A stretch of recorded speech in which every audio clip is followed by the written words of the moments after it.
The following program and contents, including the views and opinions expressed by the host and any guest speakers, are solely for informational and entertainment purposes. The views and opinions expressed are not endorsed or supported by Relmar McConnell Media Company, the X-Zone Broadcast Network, their employees, affiliates, or advertisers. The host and guest speakers are solely responsible for their own perspectives, and their views do not reflect those of Relmar McConnell Media Company, the X-Zone Broadcast Network, their employees, affiliates, or advertisers.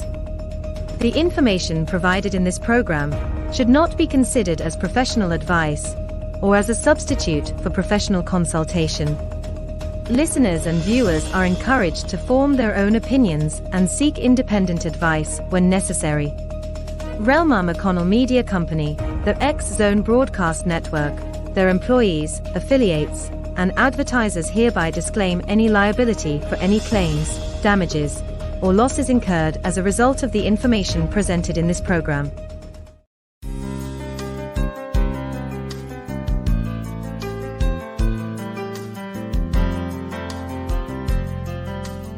Welcome to Mission Evolution Radio Show with Gwilda Wiyaka, bringing together today's leading experts to uncover ever-deepening spiritual truths and the latest scientific developments in support of the evolution of humankind. For more information on Mission Evolution Radio with Gwilda Wiyaka, visit www.missionevolution.org. And now, here's the host of Mission Evolution, Miss Gwilda Wiyaka. I'm so glad you could join us.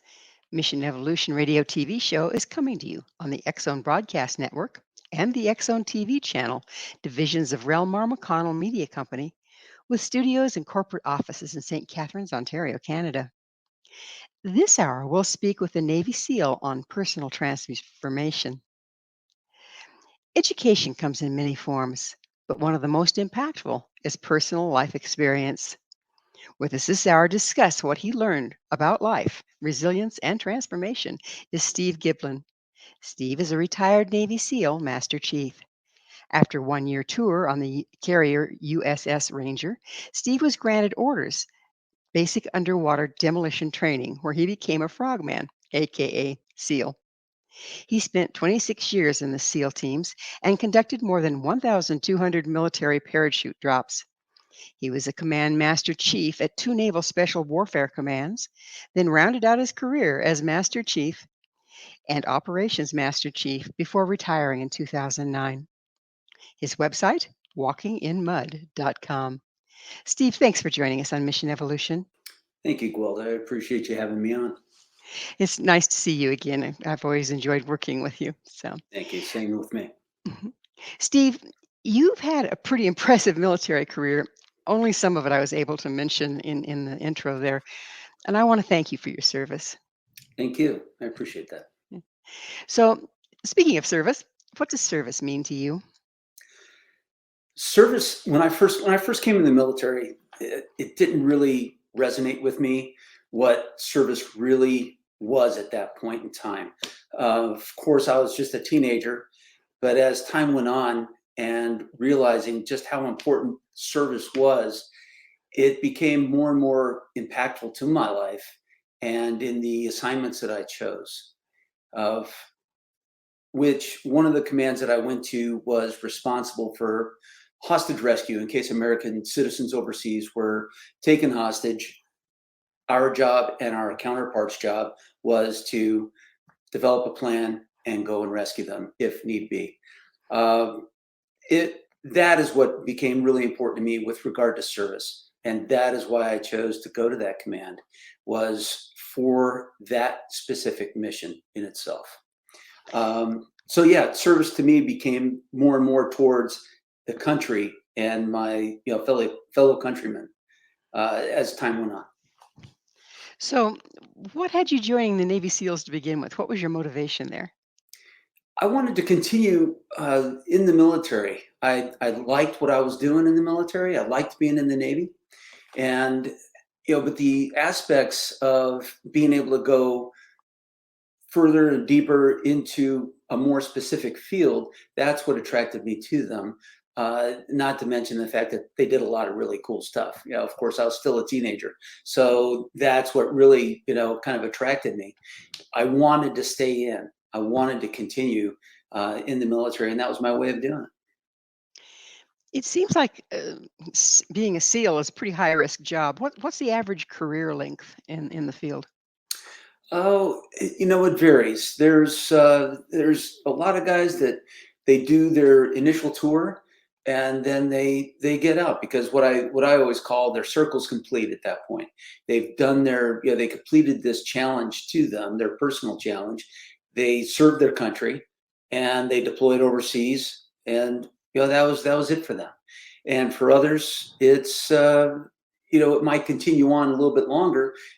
I've seen guys get out at 10 and 15 years uh, just to pursue other things. And they felt that they were sacrificing their family life for, the military itself, for the job. And they didn't want to keep doing that. And then there's other people like me where I didn't really have anything else to bounce back on. I didn't have college under my belt. I had a family, but I still loved I loved what I did. So I didn't see any reason why not to continue on. And I think there's a lot of guys that are in that camp that really enjoy being within this unit, within the camaraderie of the SEAL teams. It's a second family, if you will. So overall, how long were you in the SEALs? 26 years total. Isn't there it's high risk, but isn't it also extremely stressful? You get used to that stress. What I would call and what I've read about is stress inoculation. And what would seem highly stressful to just anybody out there, every individual on the street who's never experienced that level of stress compared to the stress that we build up to. It's not like day one at Buds where they don't just chuck you out of an airplane with a parachute on. They build up to these high stress scenarios and training evolutions that can turn into real world operational events. So it's a buildup, and by the time you're jumping out of an airplane with all your combat equipment at night with oxygen from 25,000 feet, you're used to that. It's become relatively normal to you.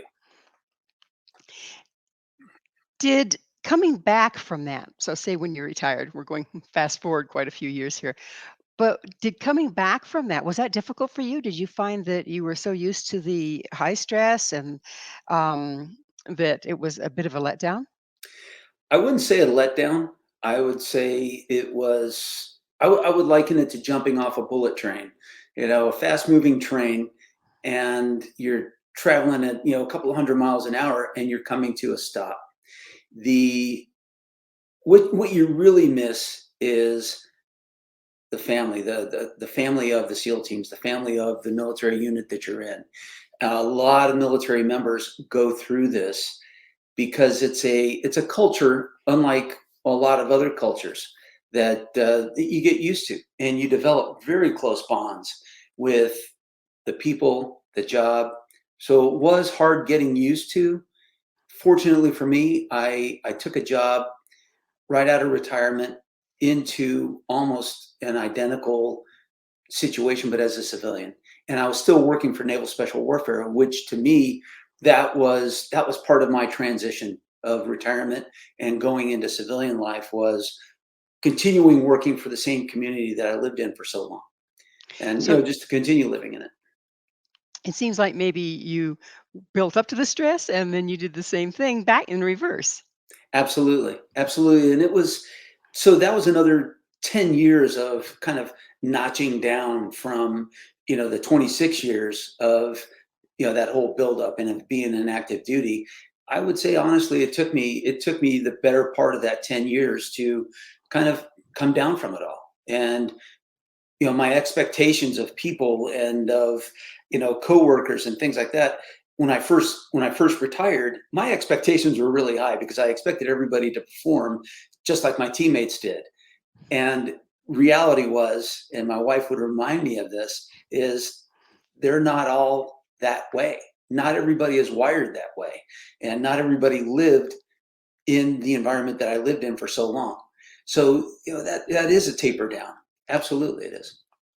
Did you find that you had become so specialized in the fact that you're surrounded by people that are trained just like you are? It's a whole different reality.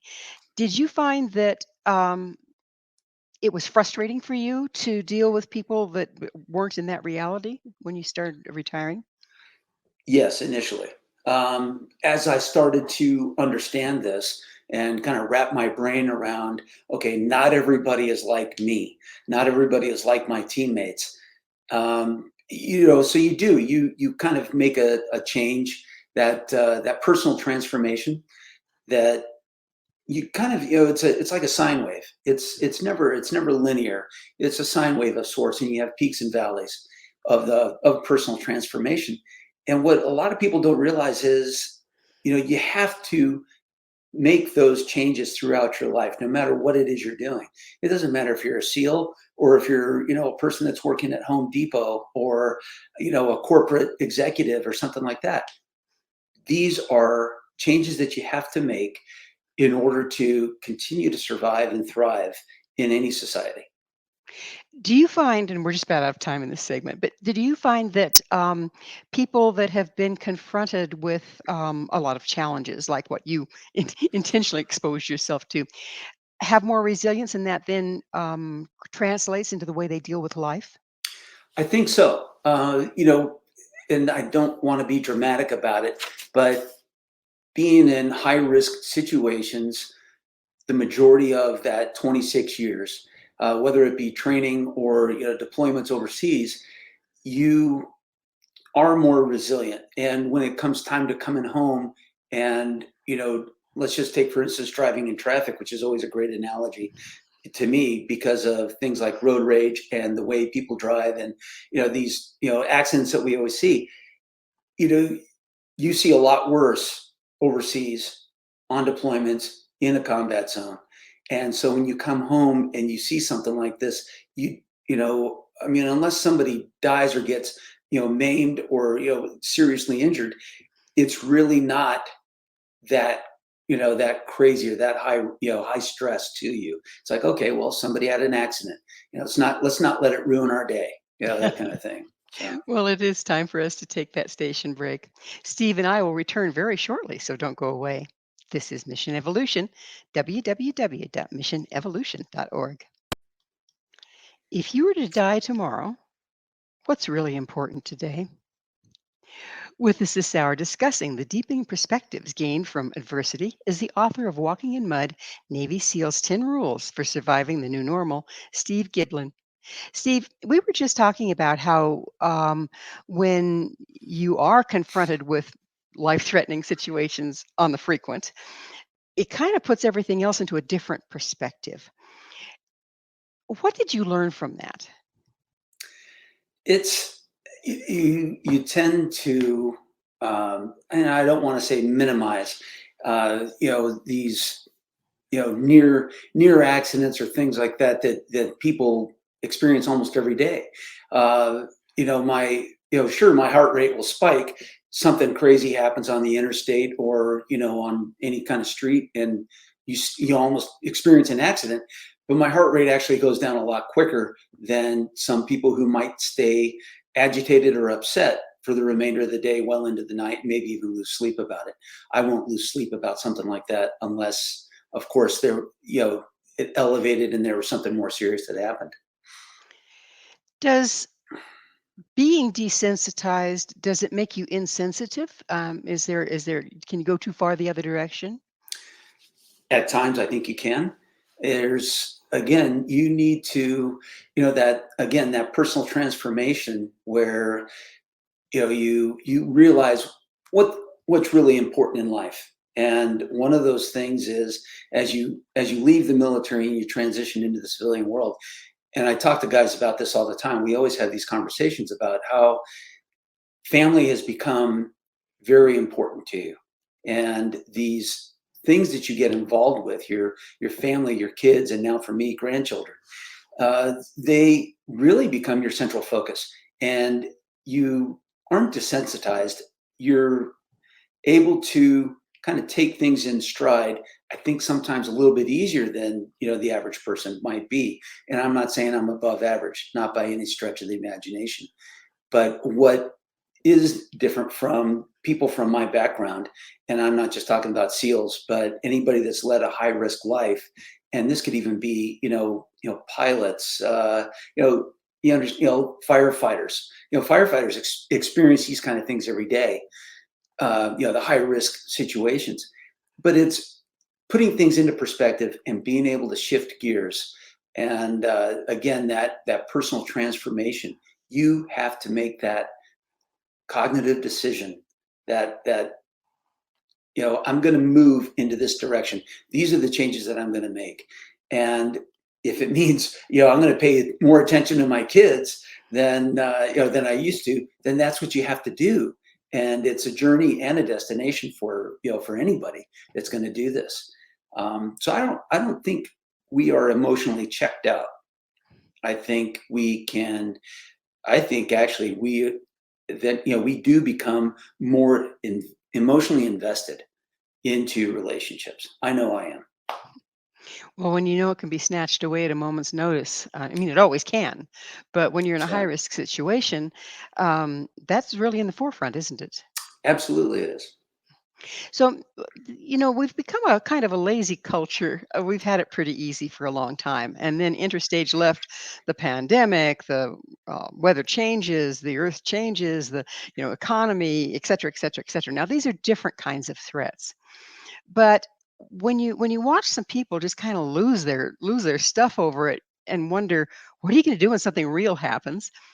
How can we, sans going into the military and becoming a SEAL, how can we start to build our resilience as civilians?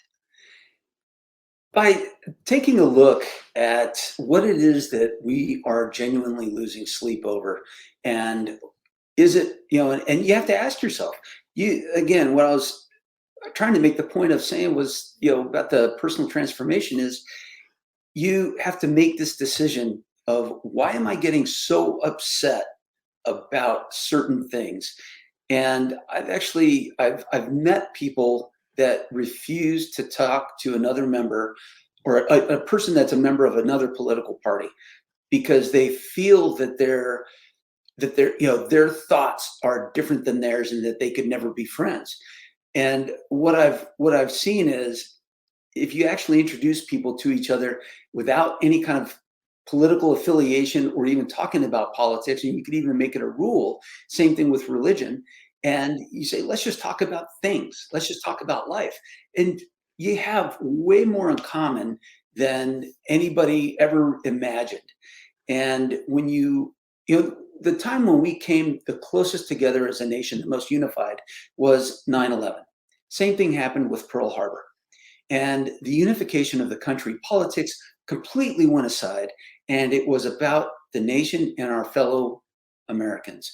And to be able to get back to that, we shouldn't have to have a tragedy like 9/11 or Pearl Harbor to be able to engage with our fellow human beings.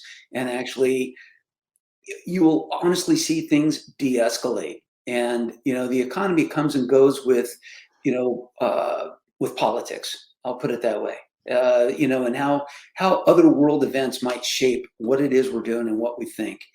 And a lot of the stuff that in all honesty, I think people watch too much of the news.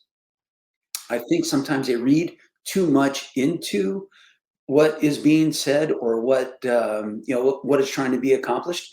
But then again, there are some things that are real, that we should kind of be concerned about, or at least keep our eye on. Well, 9/11 was a wonderful example. And the way the nation came together and supported each other and were in service to each other was a beautiful thing, on the other side of a tragedy. But we didn't see that with the pandemic.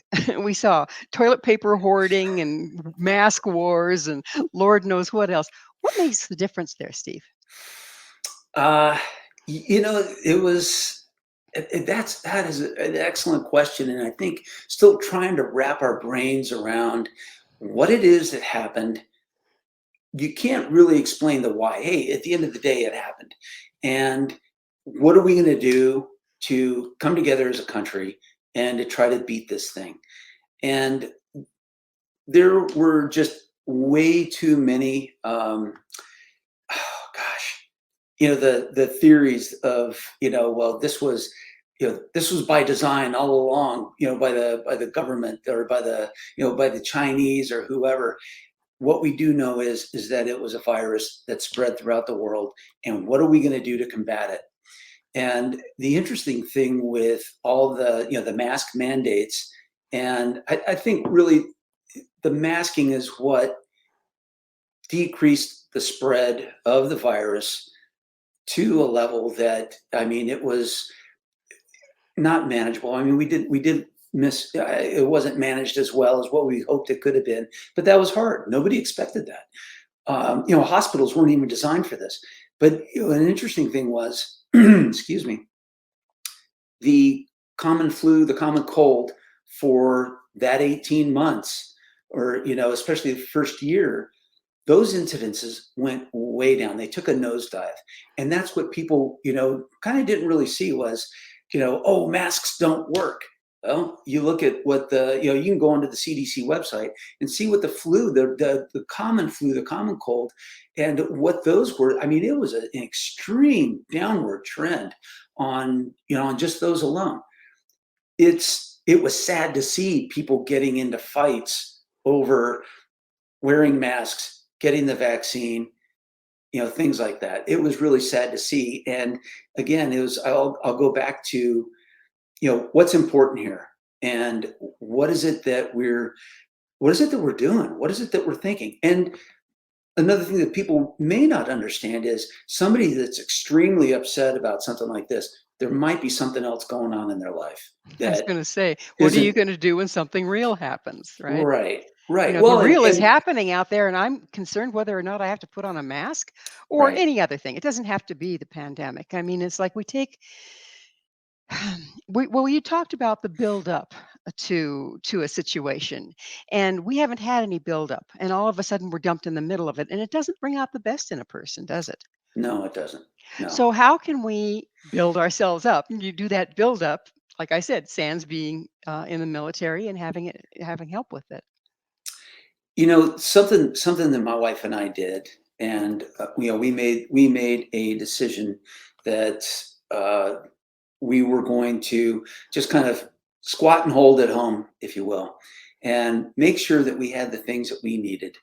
And it could be for any emergency. It doesn't really, I always think of people. My stepdaughter just recently moved to Florida, and hurricanes are always in the front of your mind with thinking about, what am I going to do? How am I going to do it? How am I going to get out of here if I need to get out of here, if I have to evacuate?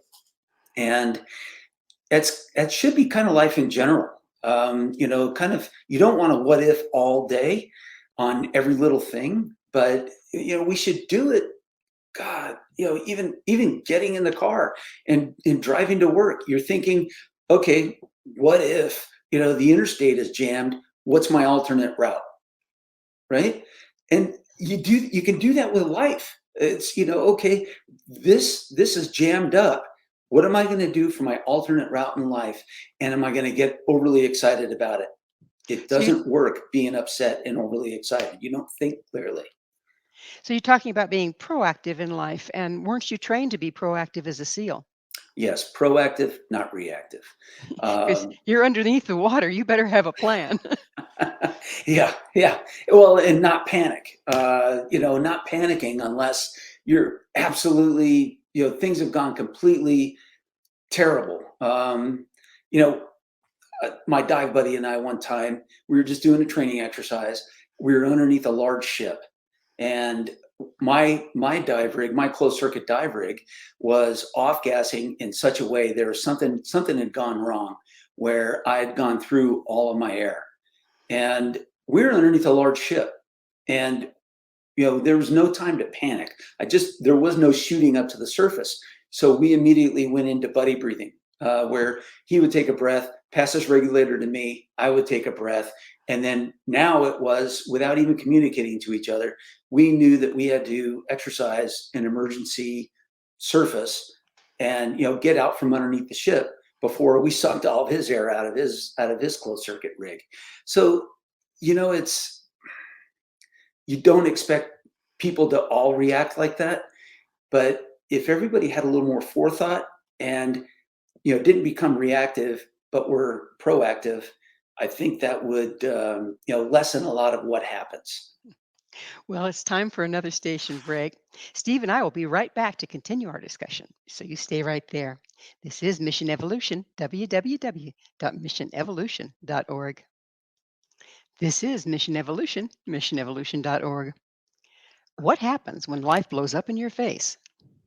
With us discussing the lessons he learned from his military career is former Navy SEAL Steve Giblin. His website, walkinginmud.com. Steve, I take it underwater demolition means blowing things up, right? Yeah. So what did you learn? What really stuck with you? How do you use those tools in everyday life? Uh, you know, Again, what we were talking about before about being proactive, not reactive, having a plan, and even a plan B, experience and, in training with other people and having confidence in other people. And something that is deeply ingrained in us, over whether it be over a career or just in your short span in the military, but especially in the SEAL teams, is your swim buddy, your dive buddy. That person he's responsible for you and you're responsible for him. Relying on that person and knowing that that person has got your back. And I look at that as well with my wife, and my relationship with her is, we cover each other. We take care of each other. It's not, oh, she'll do her thing today and I'll do my thing. And then, in the evening we'll come back together. That does happen, but it's, in the bigger scheme of things, when you're working or living, you've got to, be able to take care of one another.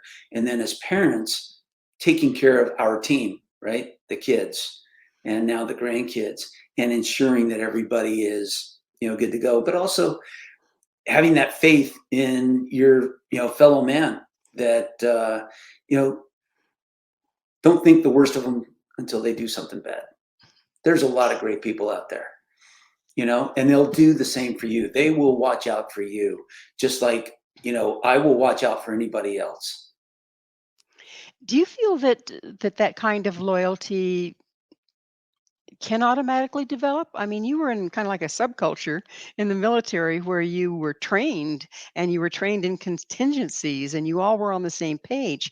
We're coming from all over the place, particularly now as we have people immigrating and everything else. We're from lots of different walks of lives. How can we stay on the same page enough to even know how to be there for someone or have their back? That's a great question.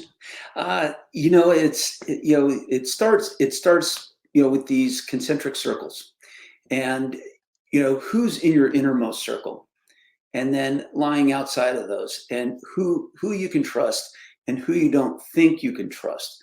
I think for the most part, anybody that's even the border crisis, it is a crisis because we don't have the financial wherewithal in the country to take care of everyone that is just flooding across the border, in my opinion. Would we like to take care of them all? Absolutely. That's what this country was founded on. Letting people come in with different beliefs and different backgrounds, different cultures. And I'm not opposed to that at all. I do believe that, hey, if you got something good to give, something to contribute to society, and it doesn't matter what society you're in, what country you're in, if you're a strong contributor and you're not going to that country to live off the backs of others, then by all means, come on in and, let's work together. And I've got faith in you, that you're going to hold up that end of the bargain. That's all I expect from my fellow countrymen, is that you're not living off the backs of of the rest of us that have, helped, provide to, the country itself. So in the military, you learned absolutely how to be a team. How can we develop that as individuals that are not in the military? Having faith, having faith, until somebody proves you wrong. Have faith in that individual. Have faith in that group of people until they prove you otherwise. And I think that's what the country is having a hard time doing right now, because what we're witnessing is this unprecedented migration to the land of milk and honey. And it's really not that. It's, you have to work for it. It's not, hey, Uncle Sam's just going to give you a house and some money and you're going to have a job in no time. That's not how it works. Everybody's got to be willing to lift their share of the load. Something we learned in Buds, whether you be under a rubber boat with our, with the boats on heads, or you're doing what we call log PT. We're exercising, 6 of us with a 250-pound log. Well, if one guy doesn't carry his weight of that log, it's, now you're leaving it up to the other 5 guys to carry that weight. We can't do that. Everybody has to carry their load. And that's becoming increasingly apparent, isn't it? It absolutely is. The more people we have, the more complex it gets, the more that stands out. Right. And when you provide something, for free to a certain, group of people, or just anybody really, they get used to that. They get used to what I'll, for lack of a better word, I'll just say it. It's, a handout, the social welfare programs. And those weren't designed to be permanent. They were designed to help lighten your load until you were able to get back on your feet and get out there and contribute, work. So it sounds like, not sounds like, it looks like that we have, through our generosity, have made people codependent. And instead of, helping them out, we've enabled them and disabled them in the process. Absolutely. In the military, there's no room for that. That shows up right away, doesn't it? Absolutely. Okay, how does it show up? I'll tell you what, it shows up your very first month in boot camp. When you get your first check, everybody's like, yeah, here comes my first military paycheck. And it's a fraction of what they told you would get. Well, guess what? You had to pay for all your uniforms that they issued you. That's not for free. And no kidding, you actually pay for your first issue of uniforms before you're ever out of boot camp. And so at that point in time, you now have ownership in what you possess from the military, and you have to take care of it. If you don't take care of that sea bag, then you have to pay for what is wrong with it, what you destroyed, right? And it's the same thing with any kind of gear that you're issued later on in the military. You have to take care of it, or you could end up having to pay for it. Well, we end up paying for it one way or the other, don't we? Oh, we do. So how does a person transform? You've cited a lot of ways that you've learned to really navigate life in a very solid way as a result of your military career. What are the rules that you've kind of come up with that can help civilians do the same thing or help their children do the same thing? Personal transformation is, like I said earlier, it's like a sine wave, but it occurs when people push through obstacles, and that obstacle can be almost anything. Whatever it's it could be trying to help your kid get out of the house and get a job, go to school, go learn a trade, and get them out from under your roof because they're now grown, right? It could be starting that next career, transitioning from that temporary job and getting into a career field that's actually going to give you some longevity in life, and something that'll allow you to keep on increasing in responsibility, get more pay, and be able to have a family and a house. That is kind of everybody's goal. And then on top of that, have a retirement that you can lean back on when it's time for you to leave the workforce. We in America, more and more, we've got people that are less prepared for tomorrow because they're living for today. Well, they're paying for today on tomorrow with credit cards and everything else. That's right. It's all borrow from the future that may not happen. But there's also people that are just, they can afford to set aside 10 or 15% of their salary every month, but they choose not to. They want to keep on kind of, it's, oh, hey, honey, let's go get a boat. Let's go get this, let's go get that, so we can better entertain our kids and have better family time together. When in reality, is all you're doing is cutting off your nose to spite your face. You're not, you're not building up and saving for that future like you really should. And there's some things that are just unavoidable. The cost of housing, the cost of vehicles, the cost of gas, the cost of groceries. And people are making sacrifices for other things, and it also leads to health problems as well. Why spend more on groceries at the grocery store where I can make a great meal when I can just go to McDonald's or Wendy's or some other fast food place and get my family a meal that is a lot less healthy? So, do you believe that we've shortcutted ourselves into ill health and diminished lives? 100%. America's life expectancy has actually decreased due to health concerns like obesity and other diseases that are caused from obesity and poor diet. It seems like if we stand back and take a closer look at what's going on around us, some of this stuff is not sustainable. But if you just get caught up in the hype, then you don't notice it so much. How can we become more situationally aware? Well, like you said, it's, taking that step back, opening up the aperture.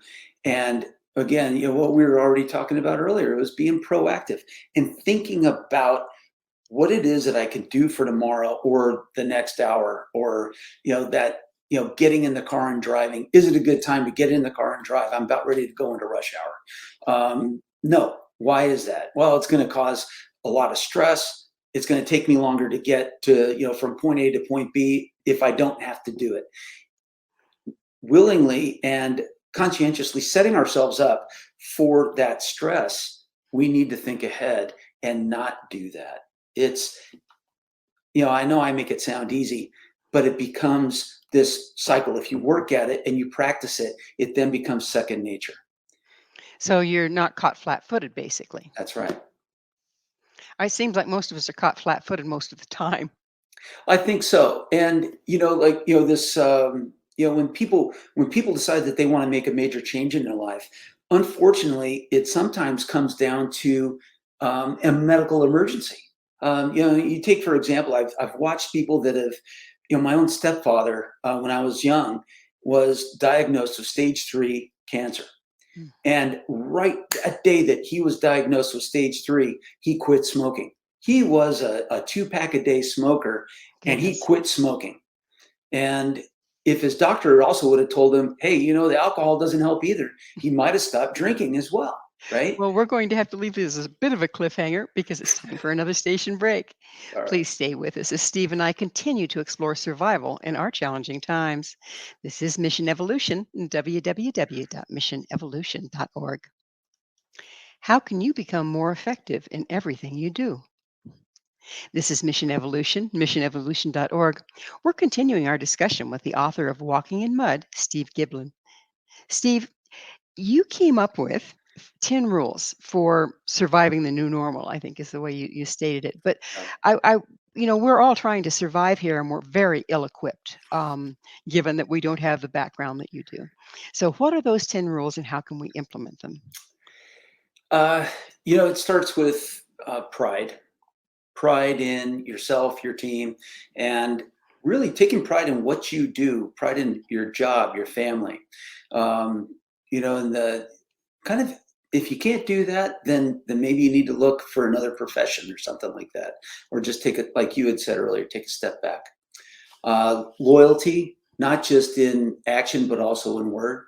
Say what you mean what you say. Sincerity, being sincere, whether it be, engaging with, a total stranger or engaging with your peers or your subordinates or your superiors at work. Being sincere in everything that you do. Pet peeve of mine, responsibility, and people not really taking responsibility for their actions it seems more and more these days that it's happening less and less. And pointing the finger, someplace else. Taking responsibility for yourself and act accordingly, living up to it. Leadership. Good grief. Anybody can be a leader just by demonstrating, those basic attributes of what a leader is. And it starts in, when we're kids, in raising your kids and giving saying, hey, you started this, or, I don't know, holding your kids accountable, being that little leader and then moving on. And I think that's why organizations and sports and things like that are really good for kids as they grow up. The setting example being a great one. I think not enough adults are setting the example for our society these days, and our society being the younger generation that are coming up. We're leaving it up to them, and we're not really setting the example that we need to be setting, right? Forethought, you and I have already talked about it, having that forethought in your actions.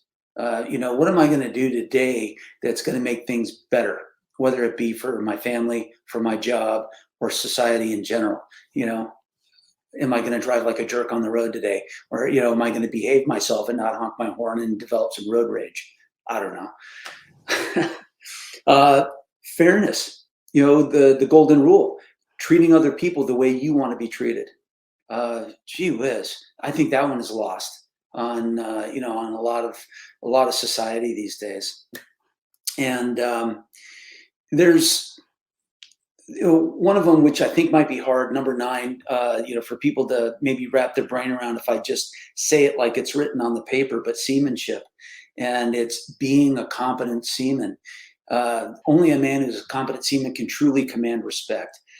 Being good at what you do, not just showing up and kind of going through the paces of your job, or, just kind of, yeah, I'm here, kind of thing, but actually being good at what you do and almost becoming in demand.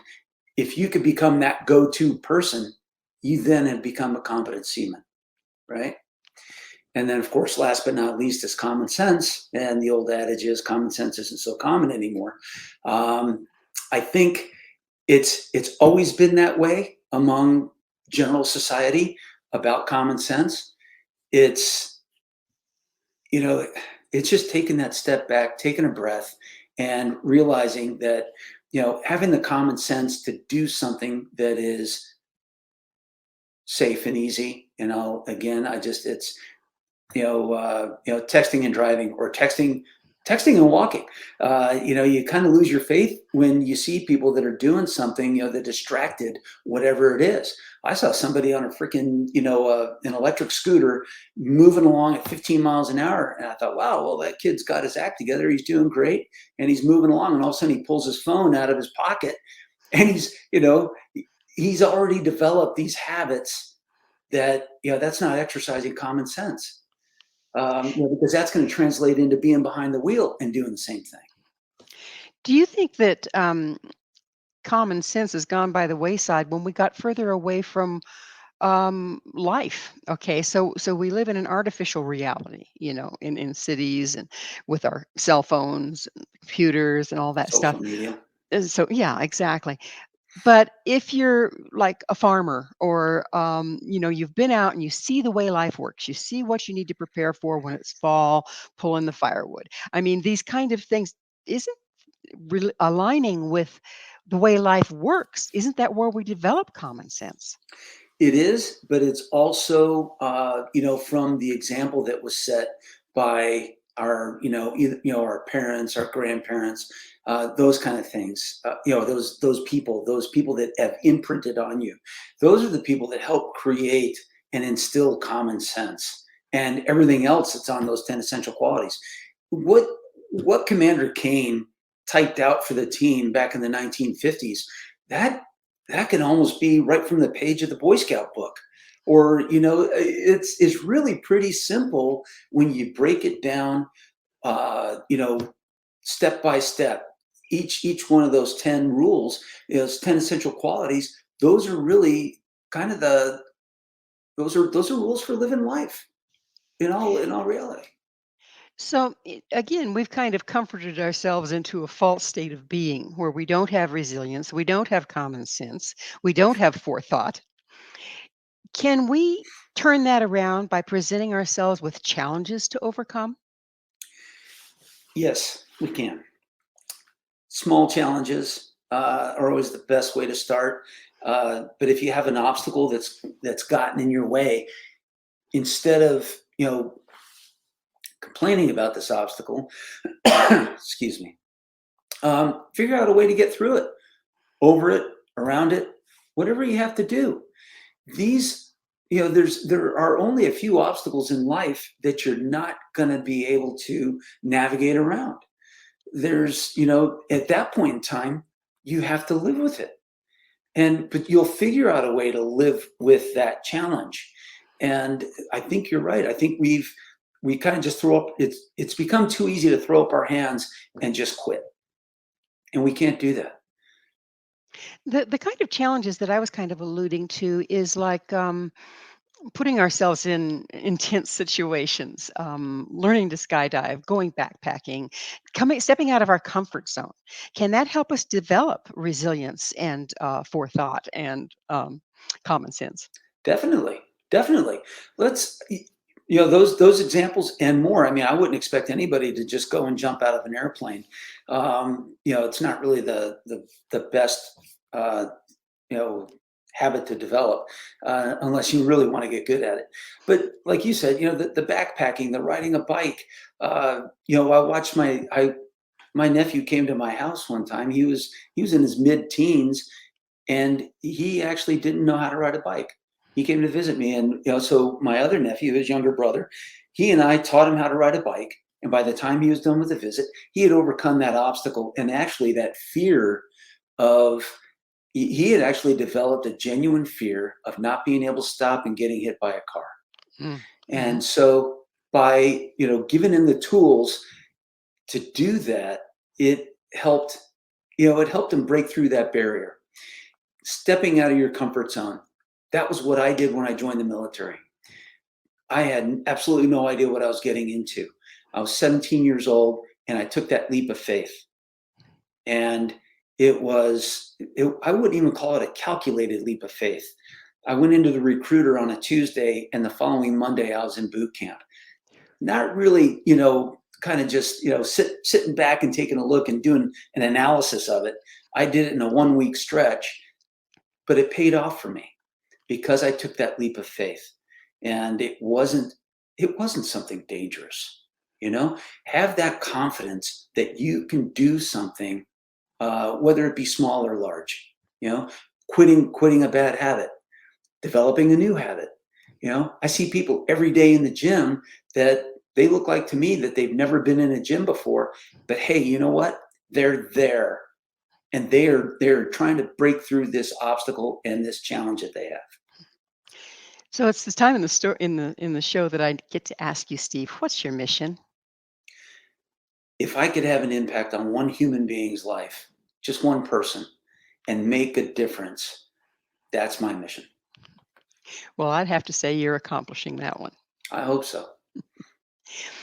If we start turning things around, giving ourselves challenges, following those 10 rules, what's your vision for the future of our society? Good. There's a good outlook. If people could just start, God, if there's just one thing you can do in life, and it's free, it is absolutely free. It's be kind, and everything else after that starts to kind of fall in place. And, being kind, I was pulling out of the parking lot today and trying to get into traffic. And there was a person that actually, instead of staying at the distance that they were, they actually accelerated because they didn't want me in front of them, and it's like, just back off and let other people come in. And you know what? It becomes a lot easier, and you're not stressed out, by not creating stress in your life, because there's plenty of it without you creating more of it. Things will be a lot easier. Things will get better. When one's being kind, I love that. I love that suggestion, because when one is being kind, don't they also bring kindness out of others? Absolutely, they do. Absolutely. It's contagious. It's infectious. I read something interesting the other day where somebody had said, you know, that's great that people will buy somebody a cup of coffee that's in line behind them. You could take that, $2.50, and if you save that up, if you did that habit every day, which is great, you're doing something kind for somebody behind you, but you could actually save that money up, go to a school, an elementary school, and pay for a child's lunch, pay their account off because maybe their parents are behind in paying for that kid's meals. Well, unfortunately, Steve, we are out of time. Thank you so much for coming on the show again. Thank you. I really appreciate it. Our guest this hour has been Steve Giblin. Steve is a former Navy SEAL and the author of Walking in Mud, a Navy SEAL's 10 Rules for Surviving the New Normal. To find out more about Steve and where you can get his book, visit his website, walkinginmud.com. This has been Mission Evolution with Gwilda Wiyaka. For more information or to enjoy our past archived episodes, visit www.missionevolution.org. But please, be sure to join us right here next time. This mission will continue, bringing information, resources, and support to our evolving world.